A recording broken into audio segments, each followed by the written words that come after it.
Good evening, everyone, and welcome again to our podcast. It's called How the Culture Gets It Wrong. It's a podcast on dating, sex, and relationship insights with myself, Andrew Paradis, my lovely assistant, Tess Listic. Hi, everyone. Tess at the Welcome. house. My wife, Nancy. Hello, everyone. My lovely, lovely wife. And this evening we have a guest star all the way from St. Louis, Missouri, Suzanne Venker, who's a... Suzanne, tell us what you do. Like, you're a writer for Fox News and... Oh, goodness. Right now I write more regularly for the Washington Examiner. Yes. And I'm a, blogger in a big way these days. And I have a new book coming out this year. So I've written a few books. I know. You have like 4?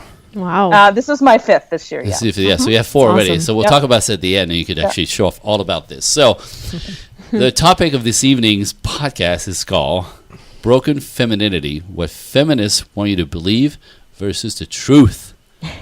I want to say it again. It's too good. Are you ready? It's good. Broken Femininity, What Feminists Want You to Believe versus the Truth.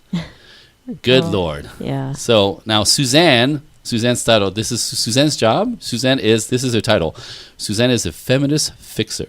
I love that. I love that. I do too. No, it's because, Says it all. she understands that Suzanne is a mother and a wife, Okay. 2 children, and is on this planet, in this country, living and experiencing the things that all of us are watching everybody else is doing, except that tell us a little bit. First of all, actually, tell us, like, when I call you the feminist fixer, there's a tagline that goes along with that. What is that? So my tagline is, I free women from feminist lies so they can find lasting love with men. Hello. Hello. It's amazing. Right, so this is Suzanne. Yeah. This is our guest star. So, just because our listeners don't know you, and a lot of them will know you, and actually do know you, but for the ones who don't, how do you get to be you? How do you get to be Suzanne Venker growing up, and what was how you get to be you? Yeah. I do have a little, an interesting background in that I had parents who were a good decade older than a lot of my friends' parents. So I'm 51, and they were born in 1922 and 1930, respectively, my parents. So, point being that my contemporaries were pretty much raised by the beginning of the baby boomers, whereas I was raised by Generation X, the greatest generation. And that's a very different value system, very different. So that alone made it so that I was raised with a very different worldview and attitude about all of these things: men, women, work, family, life, love, all of it. And in addition to the fact that they were older, my mother didn't have children until way late in life, which was also very unusual. And she was a big career woman. They both had MBAs. She was a stockbroker. My father was an accountant. And she didn't have me until 38. Wow. And she actually regretted having children as late as she did. Say more. But tell us why, because I think it's really important. Yeah, it is. I mean, for one thing, she continued working after my sister and I were born, and she regretted not being home in those early years. So that's one thing I used to hear a lot growing up. Well, she did eventually quit when we were 5 and 3, and she never went back. So I did grow up with a mother at home, but those early years, she kind of kicked herself for that. So I used to hear mostly growing up over and over that mothering is a full-time job. That's what she kept saying over and over and over, and that it's just so all-consuming, and children have these needs, and you have to meet them, and there's just no way to do this and to do that, and you're just going to be fried. And this was the kind of message you hear today, but you didn't hear in the 70s growing up, right? Because people didn't do what she did. And so I kind of was ahead of the game in terms of getting this message. So I came away already mapping out a life at my age in the early years of doing what I'm encouraging other people to do today, if that makes sense. Right. So not do it even the way your mother did it. Not wait too long, and not, really take... And family first. And right. The whole 9 yards. Because it was too costly for her to try to be in the corporate world and trying to raise healthy children. And costly, meaning emotionally costly. I mean, that's really what she was getting at, was that you just don't have the brain space or the ability to be there in the way you need to be for those two worlds if Right. you're trying to do them simultaneously. So that's just not going to work. Well, just the energy for that is, Yeah. when you toast, you have no brain power, you have no Yes. patience, you have no access to being like kind and patient, right? You're Right. just like All of that. fried and edgy. I mean, that's what I actually see all around me everywhere here nowadays. Like, these women who have children manage to get a husband, but are compelled to be super women who can't. They're just toast. They're fried. They're edgy. They create tension wherever they are, as opposed to like warmth and joy and loveliness and radiance. We get like tension and like get the hell out of our way kind of thing. So I have a question for you, Suzanne. You said your mother actually said these things out loud when you were younger. I'm just wondering, do you think they stuck in your thinking? Like your mom sounded like almost exasperated, like, oh, there's no way to do all this and the dishes. Yeah. And There's a little bit more to the story in that. Well, first of all, she didn't have a feminist attitude in her body. I mean, in her brain, she wasn't anti-men, and there was no conversation about the world being against women. I mean, that was just unheard of. She would never have talked like that. Mostly because she was in a man's field and made her way on her own. So she had a very different, take on that. But I also, there's a whole other piece to this story actually, where my parents had a very tumultuous relationship, and I grew up in a very high conflict home, which is sort of a side issue, which I think ultimately had more effect on me, or at least as much effect on me than her messages, because I definitely wanted a very peaceful home, and that really stuck with me more than anything else, if that makes sense. Wow. No question, because it just, my brain went right into, was the conflict because of lifestyle? Because I would guess actually no, because she was home. Ever since I was 3, she was home, so there was none of that. But I do think I will say this: I did learn later in life. They're both gone now. That I think it started to go downhill between them, quite frankly, during those early years, because I don't think they had any idea. I mean, I think when they got together, you know how it is before you have children. Right. Everything's a certain way, and then you have children, and you're bringing in this whole nother world. And if you compound that with trying to have 2 jobs, I mean, that was just, and especially in those days when nobody did it. So I think that was really the beginning of their demise. Problems, to be honest. Yeah. Wow. Gotcha. I didn't know that then, but yeah. Right. No, looking back. So let's talk about statistics. And when you and I, you're on a mission to awaken women to the lies of feminism. I mean, this is what this podcast is about. The what feminists want you to believe versus the truth. And then one thing that always brings it or makes it real for me is statistics, right? So you and I were talking about earlier today was what's happening in people relating in our culture, like the 18 to 34-year-old, those are the millennials, right? Actually, it's a combination. The 18 to 34 actually combines what's now called Generation Z mixed with millennials. Right. Millennials are 20s and 30s, and Generation Z is younger. Gotcha. Yeah. So what are the stats? What is happening out there that we are going to find out right now? So the most recent information that if you Google you'll see is very new, is that the age group between 18 and 34, 51% of them are not currently in an actual, I want to say relationship, but I need to emphasize like a permanent committed relationship of any kind. Right, as in boyfriend and girlfriend. Right, that's headed anywhere. Like they're basically single, I guess is just another way of putting it, which is just huge and really new for us. Because those are the ages historically where everybody is trying to couple up. Let me ask you. So, I mean, I'm in that age group. I'm 24 right now. What was it like before? So I'm assuming that number was higher and it was way more typical to be in a committed relationship. Very much so. Okay. I don't have the stats. Well, and I do. It's the things that we know. That's actually shocking for most people when they find out is that young men between the age of 18 to 24 are all about relationships and relating to women and find a girlfriend. It's actually part of their development, right? To see like how they can actually how they are in the world, and the need to connect and bond with a woman for the goodies of, feeling like a man, providing something, taking her out, like in the small ways that they can because they're broke typically, right? But feeling like they're capable, and it lines up with the kind of woman they could actually ultimately marry, type thing, and possibly marry. So this whole thing, like they're actually young men are so into relationships. Right. It's not even funny. And what happens is when they get to be 27-ish and up past that, 18 to 25, 24, 25, as they get more focused on their career, then there's less space for, that kind of dynamic, and they actually sort of like get less interested in creating long-lasting relationships because they're busy.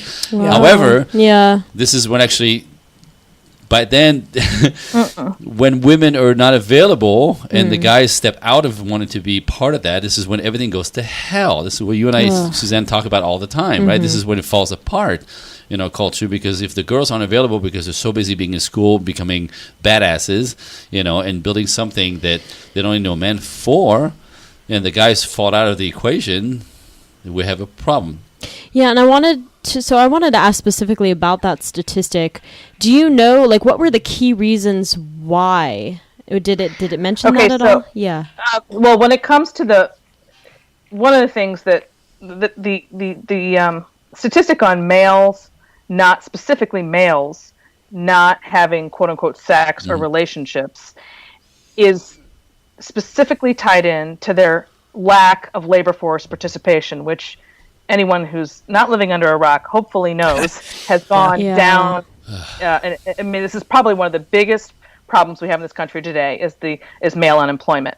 And the difference between male unemployment and female unemployment is huge. And nobody wants to talk about that because we're all equal or the same. But the reality is an unemployed female is no less attractive to a man at all, but an unemployed male is absolutely less attractive to a woman. And we need to talk about why that is and be comfortable with it and okay with it and not trying to extricate it from them and say that it's terrible. Yeah. It is what it is. Let's talk about why. Right. And the stats again on this one, which is the next thing we're going to talk about, is that 28% of men, young men, don't have sex. Right. Because they really have nothing to offer. They're not working. They're unemployed. They have no money. It brings me right to a guy that I train with, at the gym daily, who's a good old boy. He's 31 or 32, right? And, because I'm a relationship coach, we're always talking about, I'm always questioning people's, so you have a girlfriend? So what's going on with that, right? I always try to fix something or start something. Are you digging around in people's lives? Always. Just, trying to work out. God help whoever is in my presence, because I'm always digging. So, and this guy who's actually really cool guy as far as guy on guy kind of energy, and he's like, I don't have a girlfriend, I have no money, I have nothing to offer a woman, I have nothing to spare, I have nothing, I don't have anything to spend on her, like even like time wise, because he's struggling with he's the job that he's sort of holding. You know what I mean? So when men aren't capable or they can hardly take care of themselves, they can't consider taking on a woman who they have nothing to offer. So they step out, they step back, and in that, obviously, the sex life goes down the toilet, and how many men, God, how many guys do I know in my realm, because I do a lot of men's work and mentoring of men, and that's the same story over and over and over. It's go ahead. I was just going to say, it's an epidemic. It's an epidemic. It's an epidemic. Yeah. We're living through something very, very huge here. It's very new. Yeah. And it's really, I called in one of my posts the other day, I consider the lack of ability to form lasting attachments to be the greatest crisis that we're facing today, unquestionably. Wow. Because if people cannot get together and do this most basic of things, which is fall in love and attach themselves, and hopefully with the goal of marriage, then where are we? I mean, forget it. Like, it all starts there. Right, going down the tube as a culture. As a society. Now, one thing, see if you have this on your radar. I'm going to bring this up because I think it's interesting and it ties into what we're talking about. Is part of something we talked about in the previous podcast is that the reason why people aren't creating, like bond with each other is partly from having been, not able to bond with their own parents in a culture where women go to work as soon as they give birth. Dad is already at work, that's his role typically. But when the children have no one to bond with, that people in daycare who keep going away and going away and going away and going away because these people are not steady necessarily in that kind of environment, that the children they grow up anxious because they never have been able to bond with anyone from been toddlers from birth. Mm-hmm. And so by the time they get to be teenagers, the anxiety that they feel, they never felt safe in the world. Their own parents never bothered to bond with them because everybody's at work in the name of some fucking feminism bullshit. I'm sorry, I can curse. This is a podcast. We can curse. So if you want to curse, go for it. I do a little bit because it works. But my point is, so we're left with the entire generation of kids since the 70s who were raised by, the kindergarten, the daycare people, to the kindergarten people, and, come home with a key around their necks. And we wonder why they're snowflakes and fragile and need safe space because they're so anxious because they've never bonded with anybody, which is a basic human need. So they go after puberty, it goes right to shit from there, and they literally cannot create healthy bonds with adults because no one was even ever there as from the beginning. And this is what we're creating right now in the name of women going to work, women's empowerment going to work because that's more important than raising your kids. It's destroying everything. Well, and it's really sad. I see it. I'm a college student right now. I see it with my friends who are kind of they'll say in passing, but they'll say, "Oh, I was a hoe last night." But it was kind of they'll just straight up say that, and there's just this kind of understanding that it wasn't. From their perspective, that it wasn't a big deal. Oh yeah, I just did this. It's that's what that means. But yet, that negative aspect of being a hoe, is less of a thing now, and I don't really know why that is. So you guys don't need me at all. You got it covered. No, we need you. Bring you part of it. My book for sure. I know, but we're all in this. We're all out here trying to push this out. Please. You're explaining it perfectly. The combination of latchkey kids left in daycare from day one, not attaching themselves, not learning how to bond, not having anybody that they can trust or depend on is just enormous. Yep. And then combined with a culture of divorce, that's a whole other piece to the... when you combine daycare and divorce, I hate to be fatalistic, but you can almost just forget it. You're screwed in a lot of ways if you have that combination because... screwed in the sense that, I always believe anybody can change their life and go forward in a positive direction. I'm just saying the cards are stacked against you in such a huge way. You have to really face your demons to make it work with that combination. Yep. Yeah. And then you add to that the cultural messages about sex just being sex, which is a big fat lie. That's how you get this, what you just described in college, where they're laughing and saying I was a hoe because they know there's something really wrong with that. That's not, but they don't know how to come out and say, I feel really horrible about myself about what I did last night because I was looking for love and I didn't get it. I was thinking something cynical when you were talking a while ago, Suzanne, about statistics, and this is what came up in my head was, this I don't need no man movement. Well, you got exactly what you asked for. These men don't want to, connect with women, create any kind of long-lasting relationship, and then they're not. I don't think they're even thinking about it. It's just that the messages they're getting is why even bother? And we've heard that. A great visual I like to use is just picture the films, picture our fathers or our grandfathers or any World War II film, and think about all those men and get an image of that, a visual image, and then juxtapose that next to the modern American 20-something male, and you say to yourself, what the hell happened?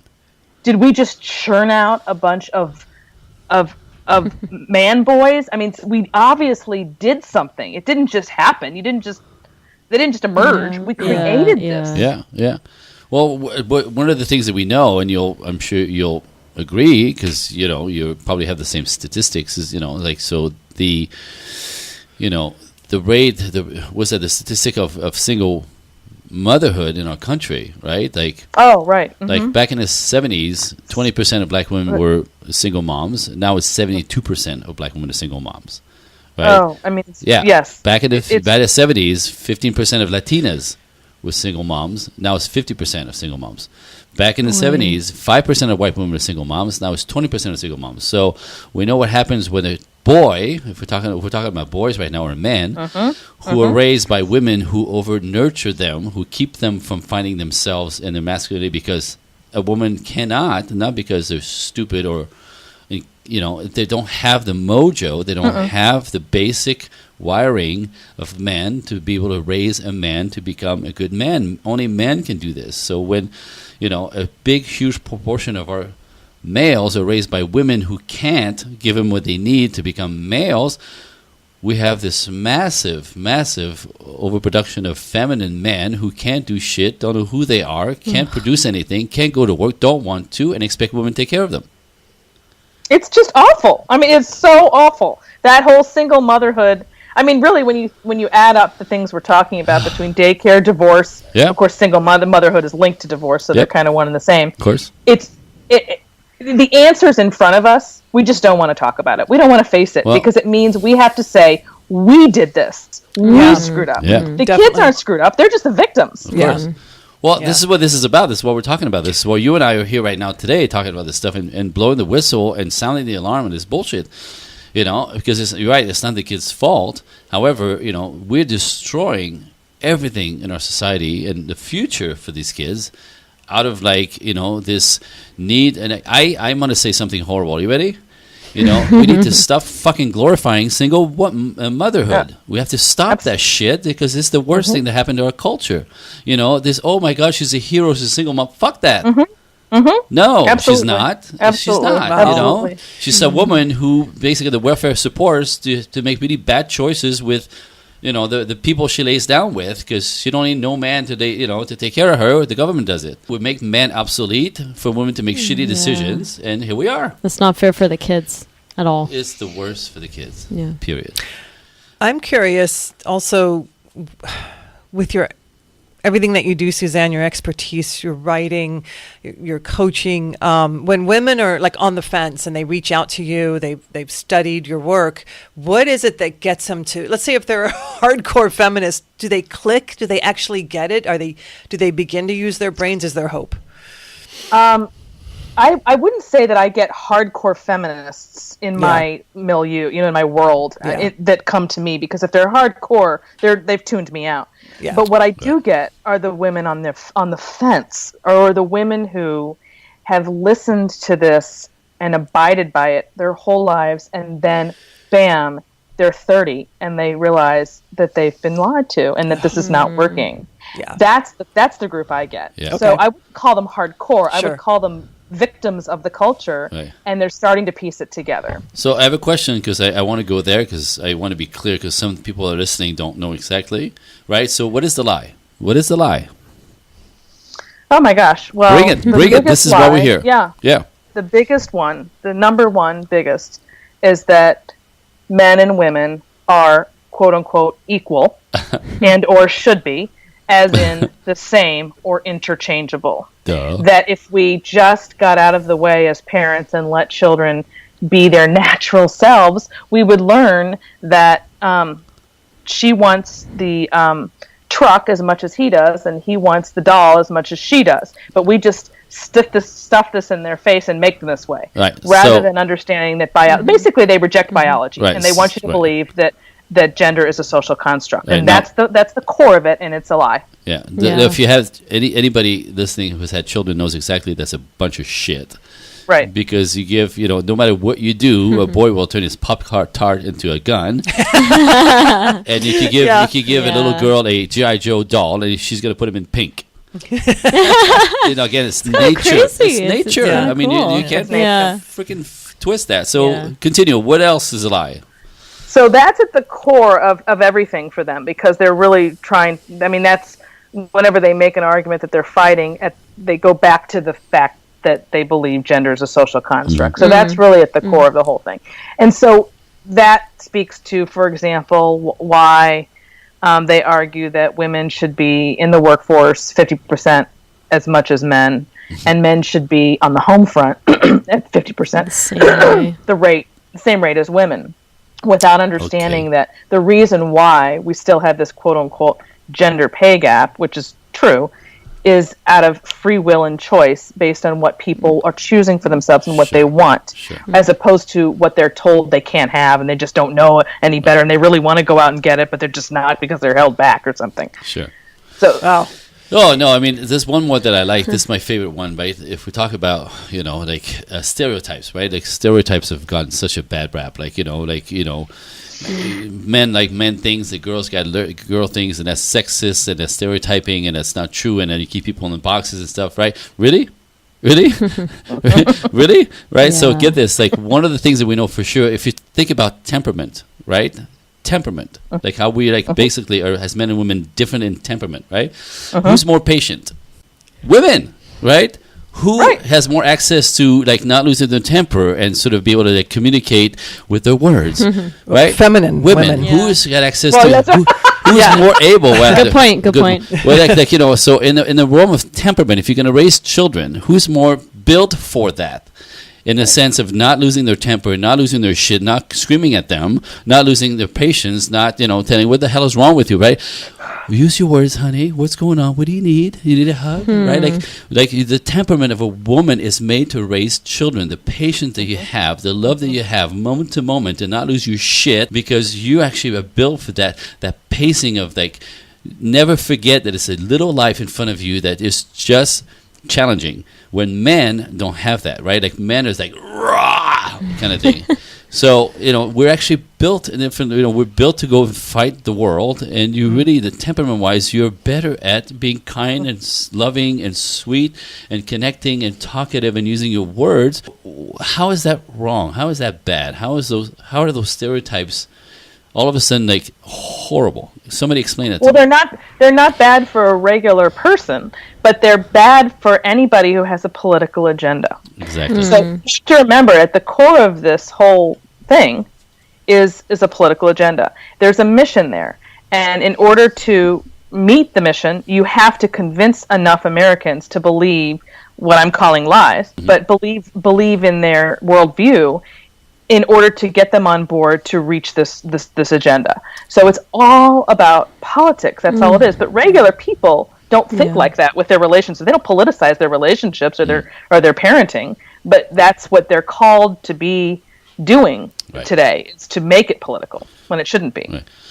Oh, and here we are, right? This is what it's very scary. It's very, very scary. So it's scary. We gotta. So how do we uplift this thing? Right now we got kind of heavy in the dumps about this, but the reality is it's pretty tragic. So bring us up a little bit. So what's going on? What do we do with this? What are other choices? So basically, what my work is all about every day is encouraging people to understand what they're being fed, and understand that it is an agenda and a lie, and that the only way that you're possibly going to get your life in order for yourself, meaning most people wanting to have a lasting relationship, have a family, have it be, peaceful at home and workable and enjoyable. Let's just call it enjoyable. Fulfilling. Fulfilling. Yeah. You have to be countercultural to your core. Because the world we live in, or the culture we live in today, is doing everything in its power to undermine your ability to be successful in love. And unless you reject it outright, you are going to fail. You're going to fail. So I'm trying to help people have that backbone to fight it and say, you're not alone, you're normal. And so here's how you do it. Okay. That's kind of my mission. Wow. That's great. Wow. Talk about how the culture gets it wrong. I know. I mean, it's so... All right. Yeah, admirable, and it's hard to go against the culture. I mean, I don't know. I have conversations with my friends and people all the time about this. But I'm hesitant, to say what I really want in life. And I'm hesitant to say, yeah, like in, 5 years or so, I want a job that allows me the flexibility to be there for my kids, It's a hard thing to say. She can't say that out loud, Yeah. and shame on the culture. That's what makes it so. Shame on the culture. That's what makes it. Shame on the culture. That's what makes it so insidious. It's just awful because you shouldn't be silenced. Right. And if I don't, that's exactly why I do what I do, because you need other people to pump you up and help you do that, or you will get lost in it. Sucked in. What's amazing is like 15 years ago or more, I had a friend who was a single mom, or not single, a stay-at-home mom, and we would have conversations that she did have a career and she opted to take care of her 2 daughters. That she cannot say that in public. Now here we are, only 15 years later. You can't even say, Tess, that you want to have a family and be there for your kids, like in advance. Yeah. It's nuts. It's getting rapidly worse. So basically, Suzanne's message is to think for yourselves and research and make those decisions. Make those decisions your decisions. Yes, and instead of letting the culture tell you what's good for you, use your own brain. Figure out for yourself what it is you want, and fuck the culture. Because if you follow the flow. You're going to end up... Maybe that should be my new tagline, Andre. You like it? Fuck the culture. Hashtag. Use it. Hashtag fuck the culture. No, seriously, because, I know you have a lot of examples of, women who lost half their dreams because they bought into the crap. I have a lot of my clients the same thing, that, by the time they came around to, oh, wait, I wanted kids and a family. Wait, no more eggs? No babies? Yep. No pregnancy. It's impossible. You know what I mean? Half their lives is, that superwoman that can have it all. Bullshit, right? I don't know any women who could have it all at once and actually either be happy, fulfilled, or good in the world. It doesn't happen. No. You got to really think this through and figure out what you want first. And the culture will not. The culture will lead you down the wrong path, and you're gonna end up one of my clients, and you don't want that. You don't want that, right? As I know. Yeah. So Suzanne, just to wrap it up. So how do our listeners find you and all your work and all the goodies that you do in the world? How do people get to you and find you, please? Well, the easiest thing is just to Google my name and you'll which is you'll be oh, sorry. Suzanne, Suzanne Venker, Venker, or they can go directly to thefeministfixer.com. Love it. And that's even easier. Nice. And everything you need is right there. And Suzanne is one of us, is trying to change the culture, is trying to wake people up to the reality of the lie of the feminist movement and the danger of it. And literally, you may miss your life's dream if you don't pay attention. Yeah. You think that's deep? That is deep. That's good. So and Tess, for us, how do people get to find us? Sure. So the Facebook page is Project Equinox with Andre Paradis. We have content on there all the time. The website is projectequinox.net. We have audio clips. We have blog material, and we have YouTube videos as well. This is also where you can subscribe. We have content weekly, and you can contact Andre on there via email or phone number. I think you have on there as well for coaching, private coaching, public speaking events, and so on. Yep. And there you have it. So, are we going to change the culture, Suzanne? Are you up for it? Oh my God, it's a big job, isn't it? I know, but somebody's got to do it. Every day. Somebody's got to do it. And, people keep coming in drones, so something is working, something is right, something is resonating. Yes. And that's like me and you, girl. And honestly, there's a bunch of people doing similar stuff, which I'm feeding through us in this channel. So with that, thank you, Suzanne, for joining us. Thank you, Tess. Thank you, Nancy. Thank you. Thanks to our listeners for joining us and being curious enough to try to get some insight on really what either works better or that you should figure out for yourselves for your lives. With that, we'll see you all next week. Thank you for joining us. Thank you. Good night. Good night. Everybody.